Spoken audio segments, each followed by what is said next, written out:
All right, so let's get started. I can only see two people, but let's get started either way. I can see you're there. What we are doing, first thing. So I want us to continue with those things that we had started the calculations. A lot of you people remember you had done chapters 1 up to 3 in class. So it was chapter 1, then you have chapter 2, which is very small. Okay, chapter 2, which is very small, the things that you need, and we were doing calculations together. Chapter 2, very, very small in terms of calculations, right? A lot of it is just theory, experiment for this, experiment for that. Then we have chapter 3 as well, which is very small. So this is where you have a lot of formulas to remember and a lot of things: motion, forces, and energy, right? Motion, forces, and energy. And then we had our chapter 2, which is thermal physics. And then we had our chapter 3, which is waves. We have our chapter 3, which is waves. So let's put the things and let's get to work, right? We know that for chapter 3, we said you must know, number 1, that V is equal to F lambda. This is about waves. So you need to find the speed of a wave. So a wave is a special thing, right? That we talked about, where you can only transmit matter without, you can only transmit energy without without transmitting, you can only transmit energy without transmitting matter, okay?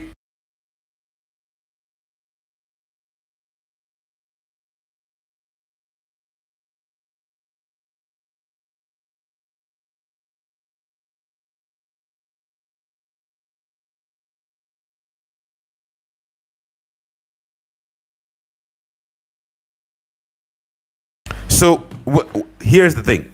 Waves, I'm not going to what a wave is and show you. I will show you the different types of waves, what a wave is, the graphs, what is a longitudinal wave. I'll teach you the words that you need to know. What is amplitude, period, frequency, what should you know? All those things I'm going to teach you. And what is a wavefront, a diagram which they usually like to have you draw. Okay, and how do you draw ray diagrams and all those things? I'll teach you, don't. But here I want us to just do I want us to do questions that say calculate and questions that say prove. So when you are in this chapter, the questions that will say calculate will be asking you to calculate something related to wave speed. Okay, this, remember, V is the speed of the wave, then F is the frequency of the wave, then Y is the wavelength of the wave. Okay, Y is the wavelength of the wave. So we're going to need to, this is the equation. Anytime they ask us anything related to these three things, then we're going to use this formula. Then the other formula that I need you, that's the formula number 1, right? Then we have the formulas for refractive index. That's the other thing they'll ask you to get. Refractive index, which is N, right? Because our focus, we know that you shouldn't pass chapter 3. Chapters 1 up to 3 are going to be what you will be looking at. You're not going to pass chapter 3. So here for chapter 3, it should be, now you're finding refractive index, N. How do you find in refractive index? First, it's 1 over sine C. Okay, 1 over sine C. And C will be the critical angle. So we can find the critical angle using this formula. If they ask us to find the critical angle, this is the formula which has the critical angle. N is refractive index. You want to find out how much is a wave going to bend. Because remember, when a wave reaches the boundary between two, here there is water, here there is air. So a wave will reach the boundary between water and air. When it comes, it's not going to continue straight if it's a light wave. It will bend slightly like this, then continue off like this, and yet it will come like that. Stuff like that. So we want to see how much will it bend the refractive index N. That's what we want to find out. So you say 1 over sine C if you have the critical angle. The other one, which is Snell's law, it is sine I over sine R. This is to find refractive index. So this N is refractive index. And I is going to be the incident angle. So the angle of incidence. Angle of incidence. Then you are going to have R, which is the angle of refraction. Okay, angle of refraction. This is Snell's law, which we're going to deal with, okay? Snell's law. Snell's law. This is number 1. This is number 2. Then the third way to find the refractive index is going to be N. Let me see. Is it glitching? Yeah. Can you hear me nicely?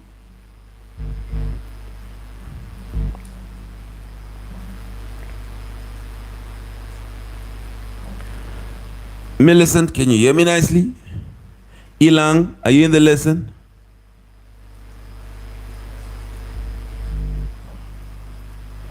Okay, I can see. Where's Ilang? Where are the others?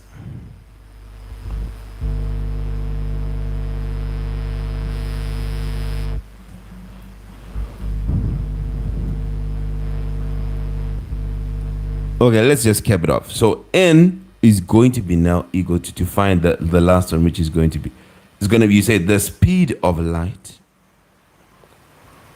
in a vacuum divided by the speed of light in the material. This is the last and final way to find N we are going to have. So you may find N, or you may be given N, then they'll ask for something else. We'll use one of these 3 formulas and you should be fine. Then you must know, okay, what is the speed of light? It's 3.0 times 10 to the power of 8 meters per second. This is the speed of light. So there are speeds you must know, okay? You must know the speed of light by head. And then you must also know the speed of sound. Okay, you must know the speed of light, and you must also know the speed of sound. Sound, speed of sound. This is the speed of light. And remember, light in physics means all those electromagnetic waves, X-ray, gamma ray, all these, okay? Then now speed of sound, V is equal to 330 meters per second. This is the speed of sound.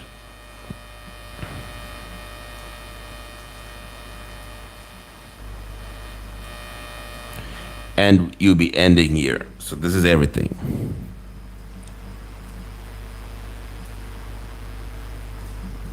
Right? Good. Now let's do some. Then I need you to just know this. Then we'll do some questions. These are all the calculations. You are not going to do anything which is a formula which is not here for chapter 3. So know this for chapter 3, okay? We can actually call this formula number 2, formula number 3 here, then formula number 4 here. Okay, 4 formulas only and you're fine. For thermal physics, we said you should know delta E is equal to mc delta T. You're fine. You should know this. This is going to be the energy transferred. Okay. The amount of energy that is transferred. And it is going to be M is the mass. C is the specific heat capacity. If you are given, sometimes you may be asked to find it. Then delta T is the change in temp. It doesn't matter what unit, but it's the change in temperature. Okay. Then we are done with these 2. What will be left is those many things for chapter 1 that we need to know the formulas for. Okay, we need to know. It's not way too many, but it is not a few. Okay, we'll do them in the next lesson. Let's focus on chapter 2 and 3 in past papers. We want to look for questions that, remember what we are doing right now. We know that we are not going to be mixing questions that say define, describe, explain, what, Arushi. We're not going to be mixing them with questions that say calculate. We are not doing that. So we need to be able to calculate first. When we're able to calculate, now we can do these questions, these theory questions that will need us to know a lot of theory to define, describe, find the experiment that does this, all this stuff, okay? I hope we are together. Okay, I hope we're together.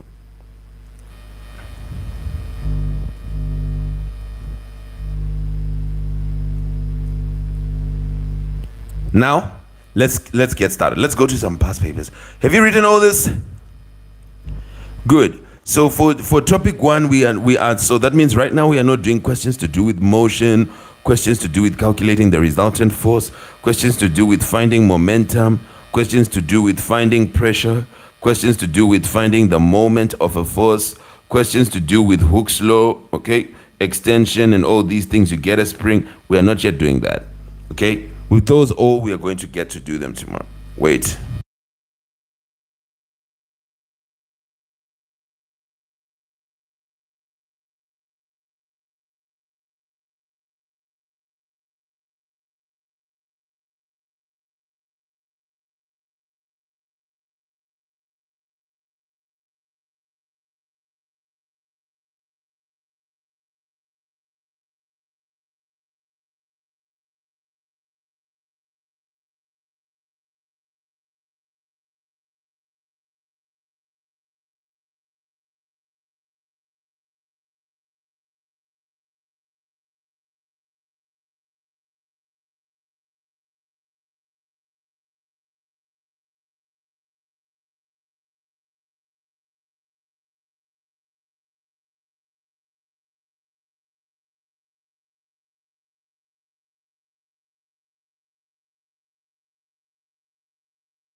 Right, so now it'll be this with motion, with force, with momentum, with pressure, with moment, Hooke's law, and all these other things. So all this, we'll talk about it, don't worry. Right now we want to talk about things to do with energy and things to do with waves and stuff. So when you're going to do a past paper and all these other things that we do, you should look at questions and know what topic it is. Things are not haphazard. Things are so organized. Things are so orderly. It's easy to know what is expected of you because you can look and know the topic. And you know that for this topic, I only have 4 possible formulas. One of them will work. If it's chapter 2, the formula we have should work. So don't worry about it. It will work. Don't worry about it. Okay, now let's go to questions. Let's go, Christian.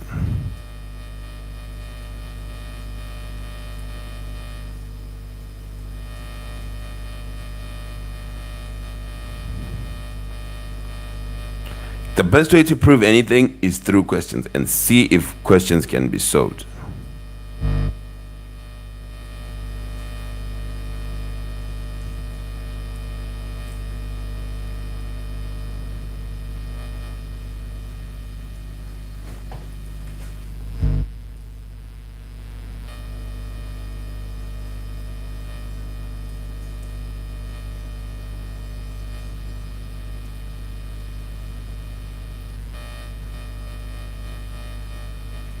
Right, if you look at this question, you're going to see a spring. Once you see a spring, you know it's to do with Hooke's law.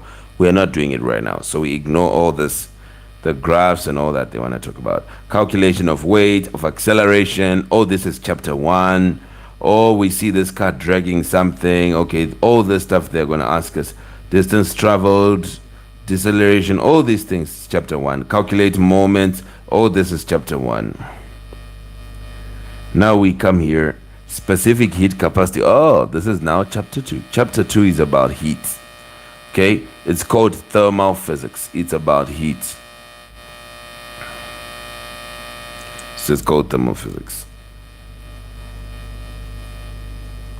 Calculate the wavelength. This is now chapter 3, waves.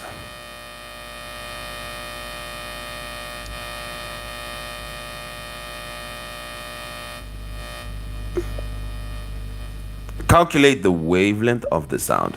We know what we have. Come on now. V is F lambda. That's the only formula that had wavelength. Right? This V is F lambda. That's one formula. Or no formula at all. Because if we don't have V, if we don't have F, then we can't find lambda. We have to do something. Let's see here. Loudspeaker produces a sound wave. The distance between the compression and the rarefaction is this. So let me just Look at this. Let me just tell you something, okay? This thing doesn't even need a formula. It doesn't even need a formula. It's just so easy. So we have two types of waves. This is how we represent a wave when it is a transverse wave. Then we can have something called a longitudinal wave, which we represent like this. Then we separate. Then we put them together. Then we make them far away from each other. Then we put them together like this. All right, so regions where things are close to each other. This is a longitudinal wave. This is a longitudinal wave. Then this is a transverse wave. So there's this thing called wavelength. Wavelength, it's always from a point to the same point. So we don't care what you're talking about. Where you start is where you must finish for a wavelength. So if we come here, if we start from a mountain, it's up to the next mountain. And that is what we call wavelength, lambda. So if we start here on longitudinal, okay, these are called peaks. So it's peak to peak, or we can do here trough to trough. This is called a trough, a valley. If you start at a valley, you must end at a valley. You must start at a trough, you must end at a trough.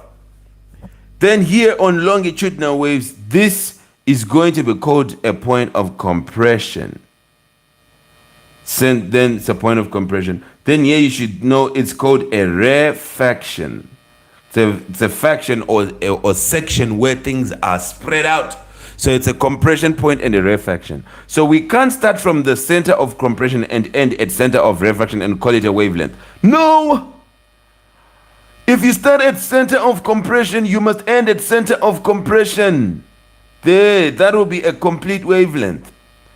If you do center of compression to center of rarefaction, that's half.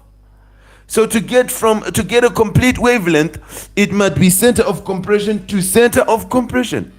So here it is from center of compression to center of rarefaction. Oh, that's half. So we can now say wavelength will be 0.10 meters times 2, which becomes 0.20 meters.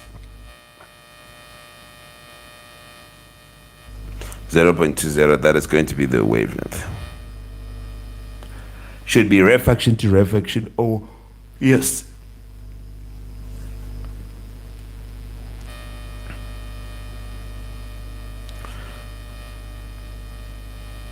Now let's do this other one. We know they're saying now, they're saying calculate the frequency. We know that V is equal to F lambda. Okay? Now, look at this. They want F. They want F. Okay, that's the only formula which you can use to find frequency. We are not looking for refractive index here, or angle of incidence, or critical angle, or something like that. So it has to be this formula. I showed you the formulas for chapter 3, 04, and we can only use this one for frequency. So it's way too easy. So now we're going to take lambda to the other side. V over lambda is equal to frequency. Now we can find the frequency. So you can even write frequency is V over lambda. So you can say frequency is equal to, what is the V?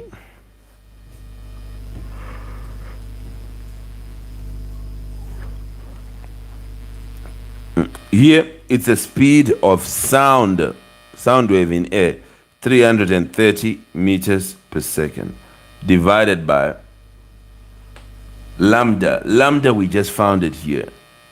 So it is divided by 0.20 meters.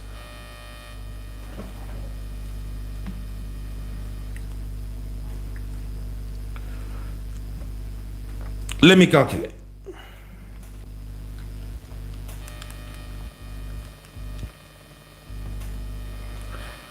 It's 1650 hertz.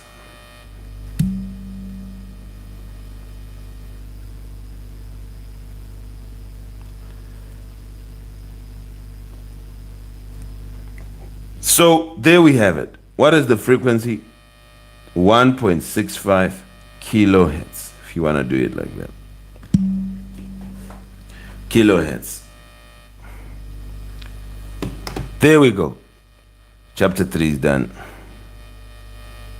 This is now chapter 4, electricity, so we are not interested. Remember, we are only doing chapter 2 and 3.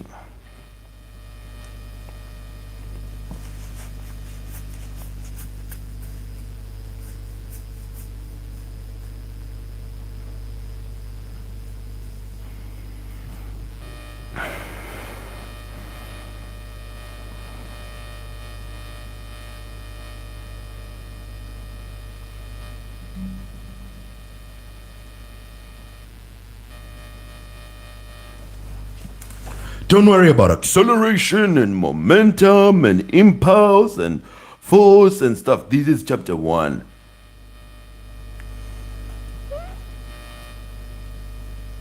Efficiency and all this other stuff. No.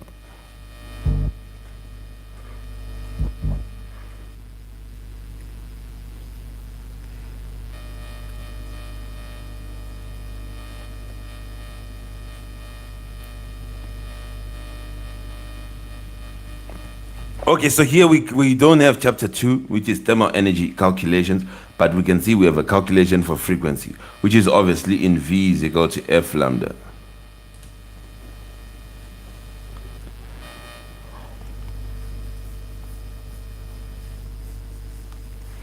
So here what we're going to do, find the speed they told us, the wavelength they told us. Oh, so you're just going to say V over lambda is equal to F, which means F is equal to V over lambda.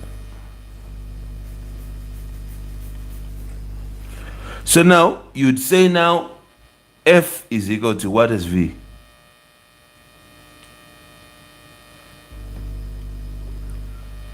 (340 meters per second) divided by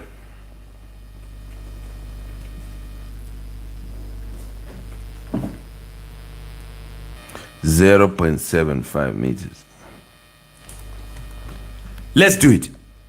340 divided by 0.7. So go to 453.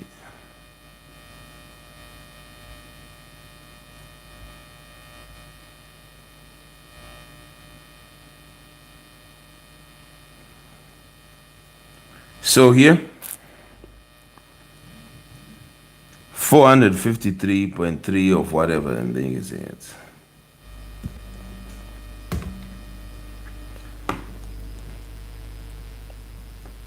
And you'd be done. The next is now electricity.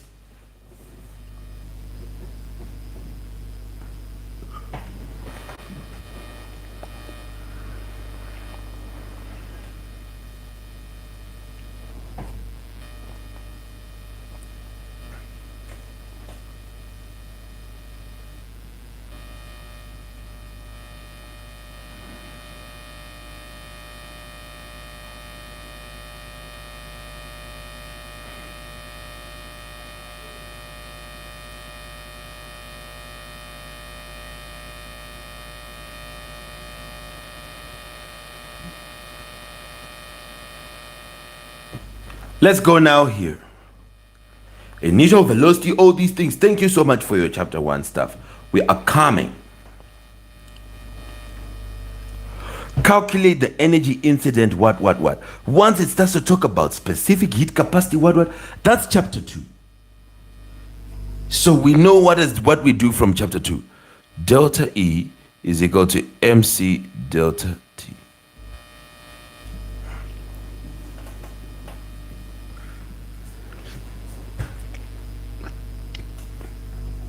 Which is equal to M, let's look for the math, 40 kgs.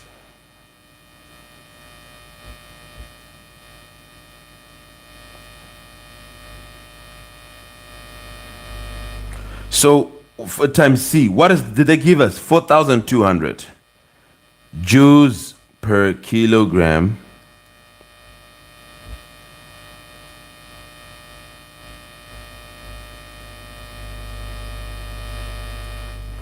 here. 400, you say joules, then you say kg meters per second.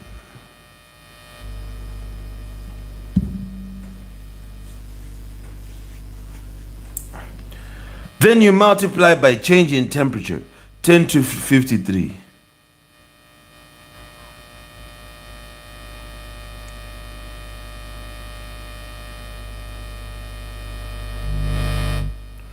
So what do we get here? 43 degrees Celsius minus 10.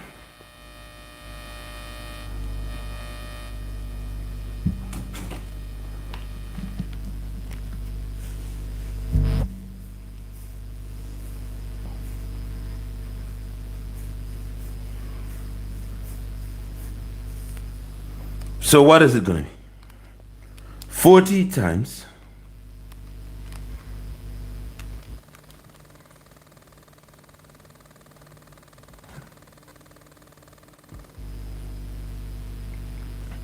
So let's do it again. 40 times 4,200 times open bracket 43 minus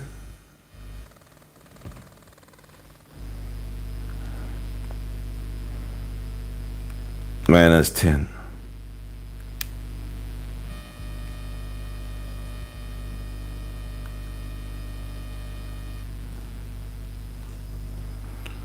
Okay.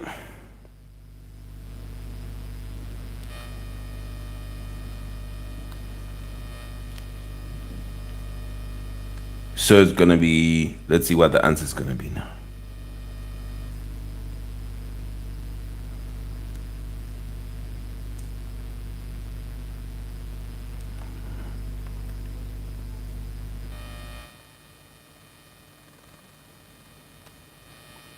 Here, I'm getting the calculator.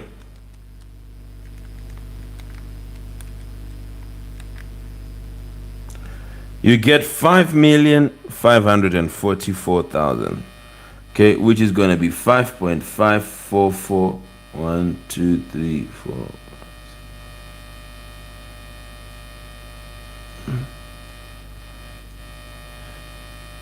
Well, then it will be times 10 to the power 6.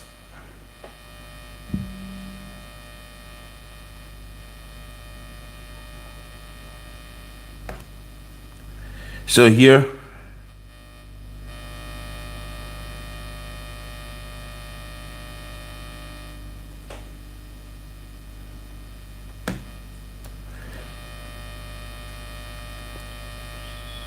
okay, you can even say these are megajoules. It's up to you.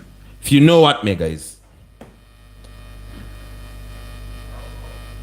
Critical angle, here, show that the refractive index is this. N, what do they have so that we can use it? This is the angle of incidence. This is the angle of reflection. Oh, great. So N is equal to sine I over sine R. You say N is equal to... Okay, so it'll be sine...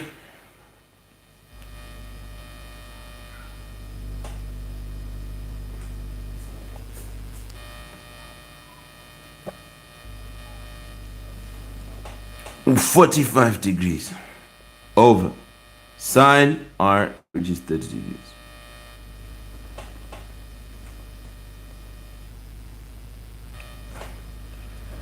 Okay, so you're going to say sine 45 divided by sine 30. We're almost done.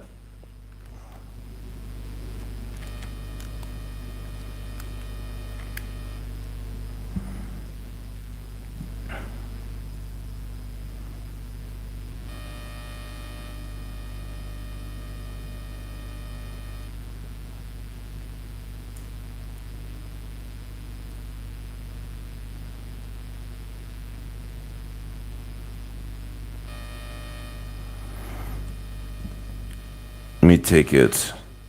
Give me a second. Just take the calculator. Right. Then you punch.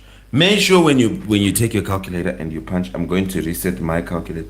Make sure your calculator is in degree mode. Sine 45 divided by sine 30. I get 1.41, okay? Which is equal to 1.41, whatever. So I got it. Calculate the critical angle. N is equal to 1 over sine C. So there we go. we said you flip both sides. It becomes 1 over n on the left. At the top, it becomes sine c over 1. Sine c over 1. Then you take sine to the other. It becomes sine inverse of 1 over n.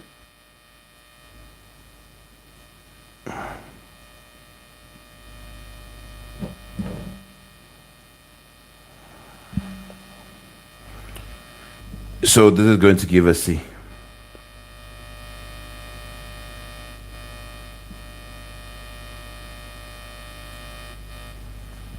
C is sine inverse of 1 over n, which is equal to, let's put it here.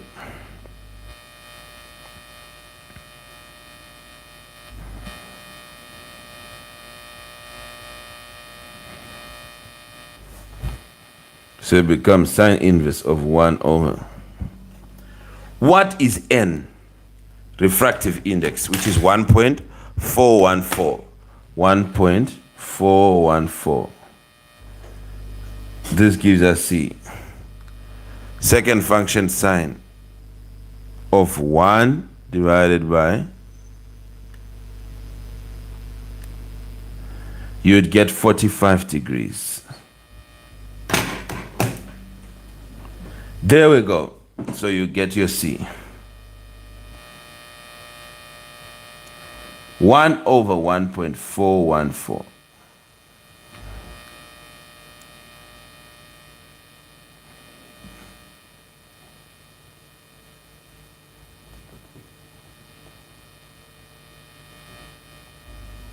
So this is going to be it. Can you see the formulas I gave you working? Makes it so simple, right? And you'll be done. Okay, so that's it. We'll stop here. We'll continue again next time. We'll continue. I'll send you the questions I want you to do. You send me solutions and I get to mark. Goodbye, everybody.